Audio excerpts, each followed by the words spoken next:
I'm Eric Schoenberg, Editor-in-Chief. And I'm Jill Schlesinger, Editor-at-Large. And today's reality check, inflation versus deflation. What do you need to know?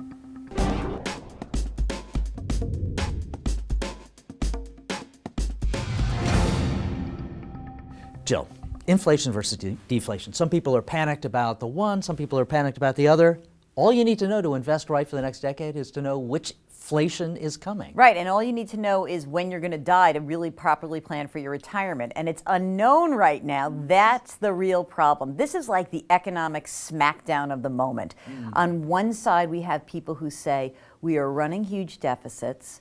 Naturally, what's going to happen after the government pumps tons of money into the system is that it will lead to higher interest rates and inflation, the price of goods and services going up dramatically.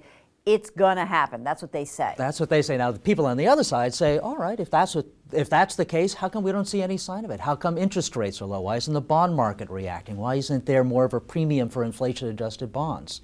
And at the same time, they're saying consumers aren't spending, the economy is weak. Where can you get inflation when you have such a dour economic outlook? And I think that what the inflation hawks are really trying to say is we agree we don't have inflation right now. We are worried down the line. Now, a lot of economists, some of the people that you know in your fancy circles, Eric, are saying this is not a problem today. Let's not worry about it. Our biggest risk is deflation, a Japan-like scenario where prices keep going down and down and down, and actually consumers continue to wait to buy things as prices move lower, getting us stuck in a deflationary spiral.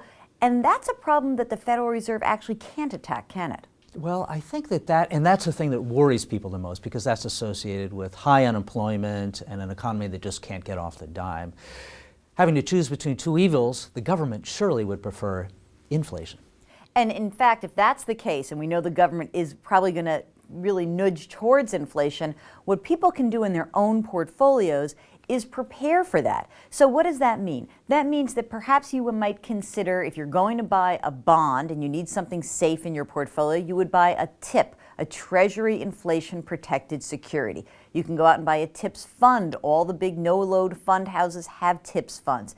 You can also maybe have some precious metals, have some commodities as a hedge against that, also a hedge against a falling dollar. So those are areas where you might see a little protection. By the way, some stocks do okay in an inflationary environment, so you don't just dump out all of your stocks. Right. One thing you don't want to do probably is have long-term bonds. They're very vulnerable to inflation, and the place to get your income might be dividend-paying stocks.